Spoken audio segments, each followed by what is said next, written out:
So welcome to our Just Breathe practice. And I want to encourage you to honor that intention. Let yourself just breathe. It's enough.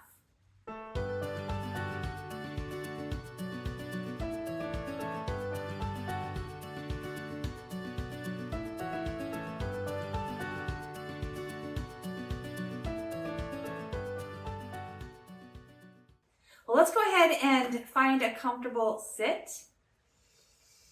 A landing pose that allows you to ground, but also prepare for flight, prepare for what's next.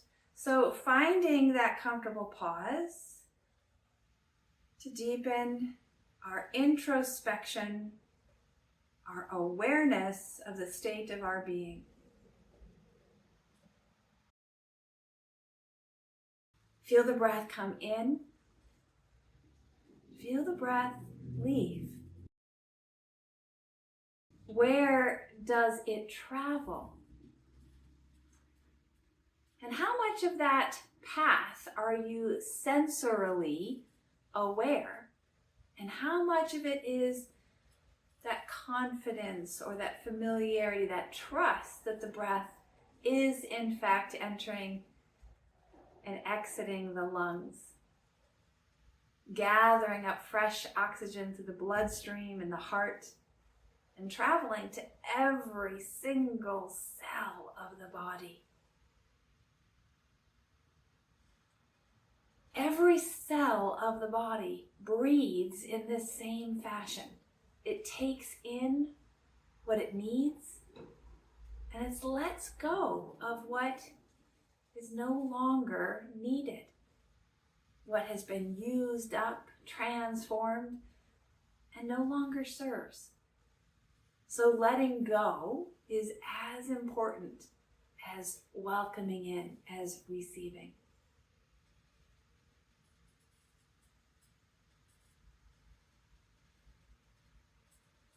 What are you noticing in your breath?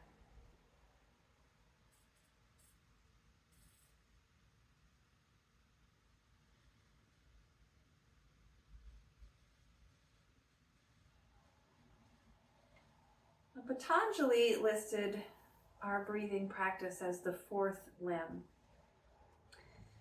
And there is some debate as to whether or not that's sequential or just organizational. But if it is in fact sequential, then it's built on the asana, the landing pose of your choice. And what that means is that how you arrange your physical body will affect how you breathe. So just notice, is your head supported on the top of your spine?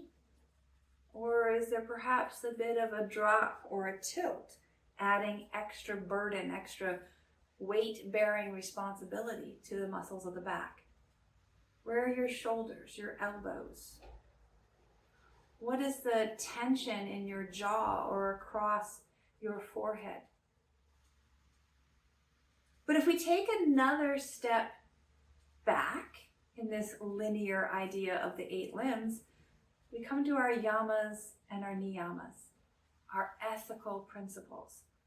Now, it's not so much that we can change anything that has already been done, but we can reflect on those principles in action of daily living and sort out where there might be some dissonance or some misalignment in our practices of ahimsa, of satya, right? And all the others. There's 10 total, 5 yamas, 5 niyamas. But compassion, ahimsa, might be enough. So how can you use your current state of ahimsa, of the ethical principle of doing no harm to yourself and to others, to then align your body with that intention to do no harm, or at least to not do more harm, to do neutral? But maybe you can even move in the direction of holding your body in a way that actually does good, does kindness. And that might mean changing your position, changing the way that your legs are folded, changing your upright into a recline. If ahimsa is the foundation, can the posture that you choose, the breath that you choose, honor that intention? And so let's come back to the breath. Breathe in compassion. Breathe out compassion. Compassion in the sense that you are getting rid of what you no longer need, simultaneously with returning carbon dioxide and other air and other elements back to the universe to be recycled and repurposed. But notice that the breath from the beginning starts with the inhale. We give to ourselves first. Our self-care has to have the priority. Otherwise, there's nothing to give another. So deepen the breath as a practice of self-care, of receiving and letting go.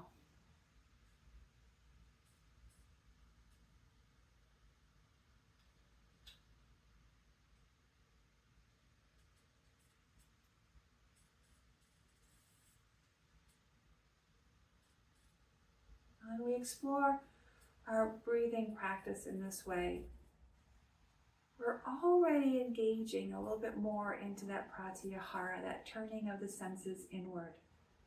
For svadhyaya, one of the niyamas of studying this experiment of being me, of being alive in this time, space, and story. But it's also the integration space of what we have learned from our teachers, from our academic study, from our scriptural study. Once again, bringing us back to that, how am I living my values? The value of ahimsa, but also your personal adaptations and interpretations of what matters most for you.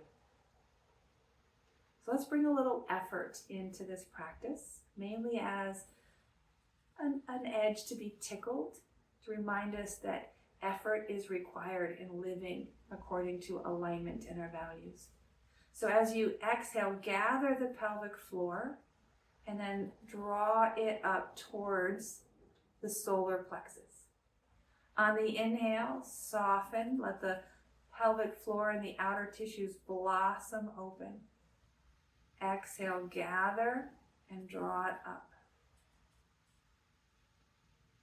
Inhale, soften and open. Slow it down.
a little bit of an endurance test.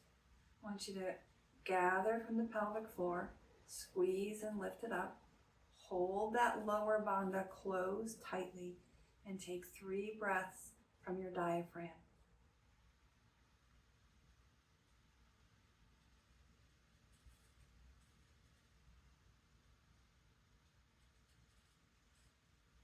On your breath pace, that 4th breath, you're going to inhale and soften the pelvic floor. Let the belly expand and feel the fullness of being filled up, of being nurtured. Exhale completely. 1 more round just like that. Inhale, soften and open. Exhale, gather, lift, hold it in. 3 breaths across the diaphragm. Let the ribs open, the chest might lift, that's okay.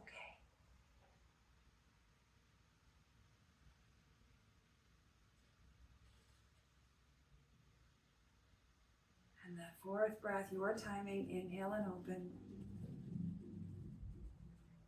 Is there an ease that comes in? And then as you release and steady, see if you can find that samavriti in and out evenly, as effortlessly as you can allow.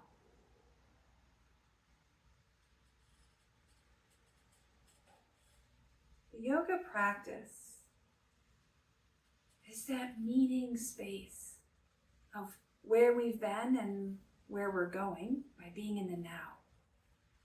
But it's also that meeting space of science and spirit, a layering and combining of the elements that influence how we live. So whether you lean more towards the science or lean more towards the spirit, can you find a little bit of interweaving, just as that breath in and out crosses its own path? There's a little bit left over from the last breath to sustain us in crisis. It's like they say, when in crisis, we all turn to prayer. The Spirit shows up.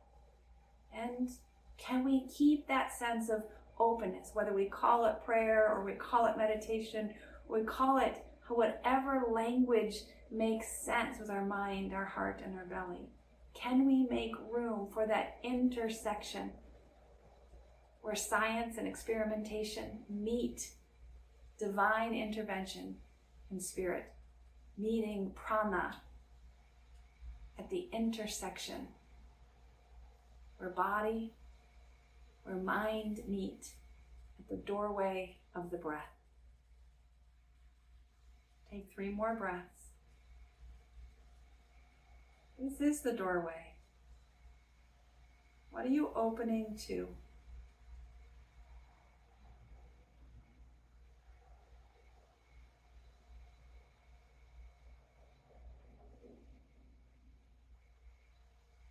Let your hands come to rest together at your heart. Breathe in compassion.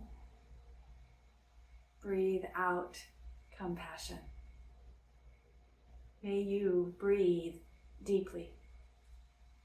May you move freely, labor lovingly.